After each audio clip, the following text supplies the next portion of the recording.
Buying the wrong designer bag can seriously break your heart and your bank account. You saved up, you dreamed about it. Maybe you even planned the unboxing moment. And then it just flopped.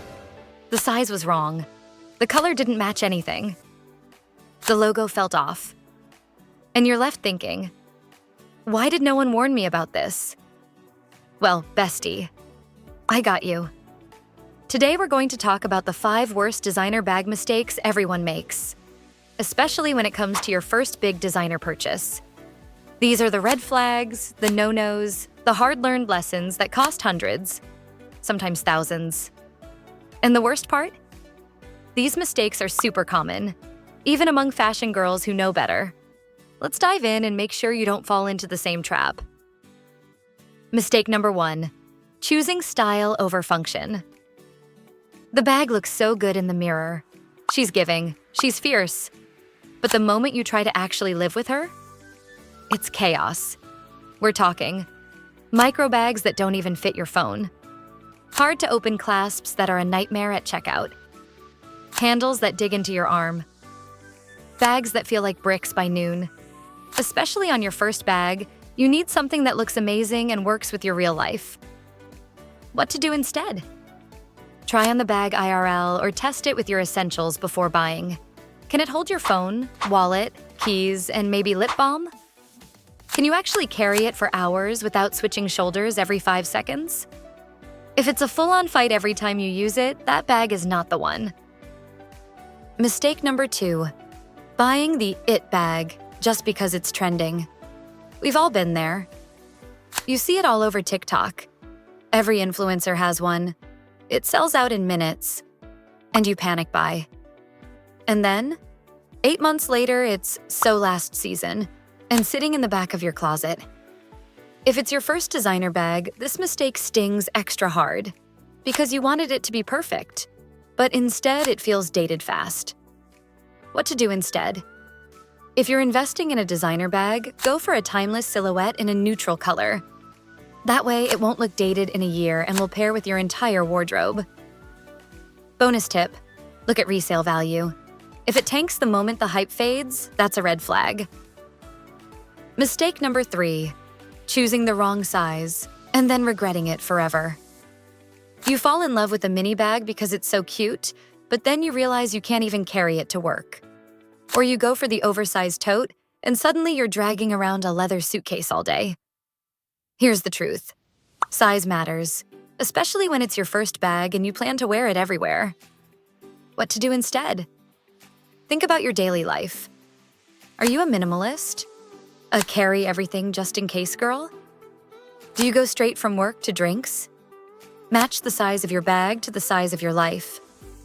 And don't forget to check how it looks on your body. A bag that swallows you whole or gets lost in your silhouette won't feel like the dream.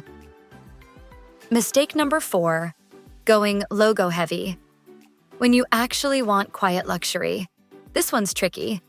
You think you want the logo. You want people to know you did it. You bought the bag. But every time you carry it, it feels loud. Like you're screaming, "Look, I bought this." There is nothing wrong with the logo moment. Chanel, LV, Dior? Iconic. But if it doesn't feel like you, or if you're constantly second-guessing it, that logo will stop you from actually using the bag. And for a first designer bag, that's the last thing you want.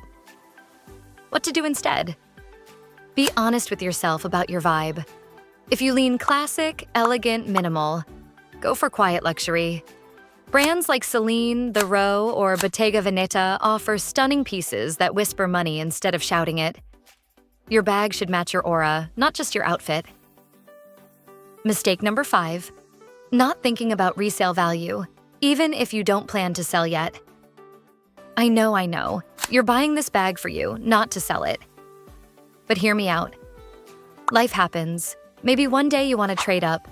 Maybe you're over it in 3 years. Maybe you're ready for your next investment. And suddenly that resale price matters.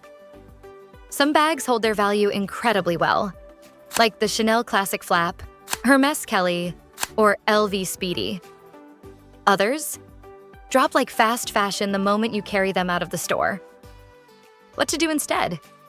Even if you're not planning to resell, choose a bag as if you might.